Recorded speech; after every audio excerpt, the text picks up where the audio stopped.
Texas schools and citizens are encouraged to join together in an effort to learn more about the role of the Confederate States of America in the history of our great country.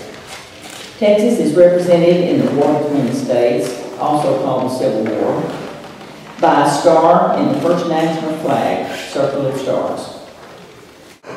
They fought for states' rights and for less central government. Erath County is named for George B. Erath, a major in the Confederate Army. But let's hear the story from that man himself, Major George B. Erath. I believed in our right to secede, but was not in favor of making use of the right. But when the people decided to vote to do so, I went with the majority of my state. I first raised a scouting party in McClendon and spent 2 or 3 months ranging from Palapinta Creek down to Pecan Bayou. The Minuteman companies gave temporary relief on the frontier to the ravages of the Indians. I was elected to the state senate in '61. In January '64, I was surprised by an express from the governor tendering me a commission to command the Middle District. I accepted, went to the frontier, established my headquarters in Gatesville, about Central.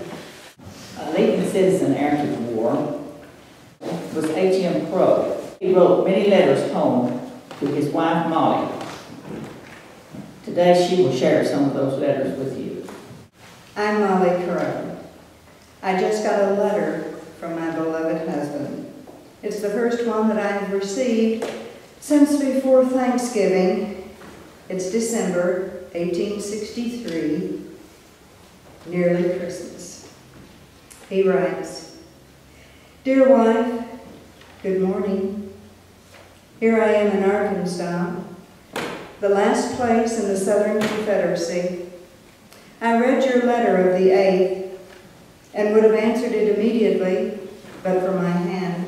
I haven't had the use of my right hand in some time, and it is with intense pain that I use it now in writing.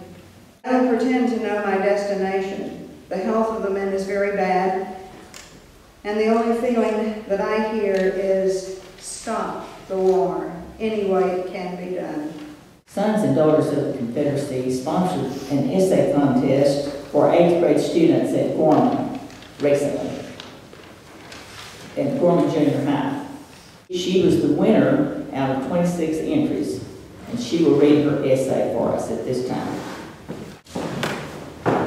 When war broke out in 1861, teenagers across the country were affected.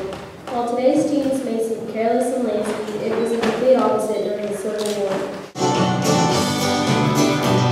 In the year 64, we were fighting a war for a reason that we hardly knew. 8 years had been shed, many loved ones were dead, in the fight between the gray and the blue. As a representative of the United Daughters of the Confederacy, I have the honor of bestowing the National Defense Medal. Whereas the recipient faithfully and honorably served in the armed forces of this country in time of war, and he is a lineal descendant of a soldier who served honorably in the war between the states. The Major George B. Erath, Chapter 2679, the National Defense Medal, on this 6th day of April. By the power and authority invested in me as President of the Major George B. Erath Chapter, in recognition of your service to our country. God bless America, the land that I love. Stand beside her and guide her through the night with the light from above. We remember those veterans because they fought for what they believed. And I think it would be appropriate now if we all stood and joined hands maybe and sang the national anthem of the South, Dixie.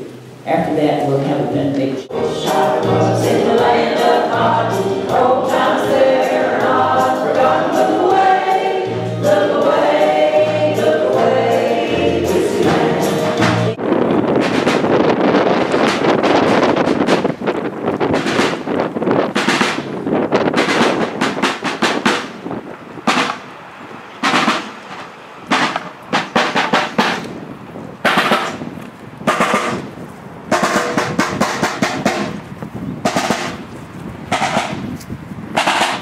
I'm Robin Ritchie. I'm the president of the board of the Stephenville Historical House Museum, and on behalf of my board, I want to welcome the sons of the Confederacy and the George B. Erath ladies here today. I appreciate y'all more than words can ever say, and we're proud to have y'all here participating on our grounds to kick off Texas Confederate Month.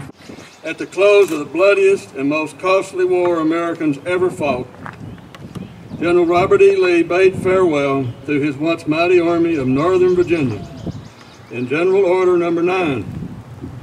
He also said goodbye in a much less formal manner to his boys in gray that he loved and admired so deeply.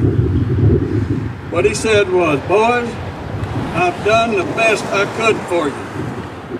Go home now, and if you make as good citizens as you have soldiers, you will do well, and I shall always be proud of you. Goodbye, and God bless you all." The least beloved Texans, his shock troops that always moved them, returned home to begin anew their disrupted lives in Texas.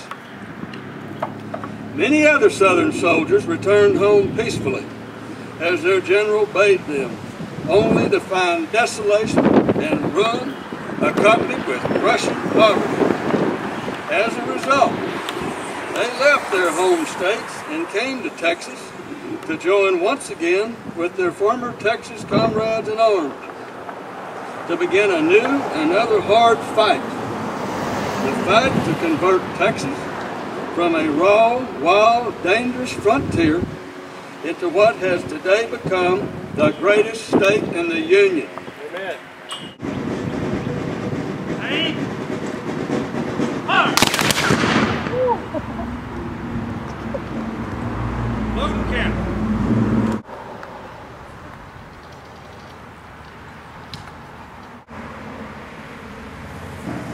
Are you ready?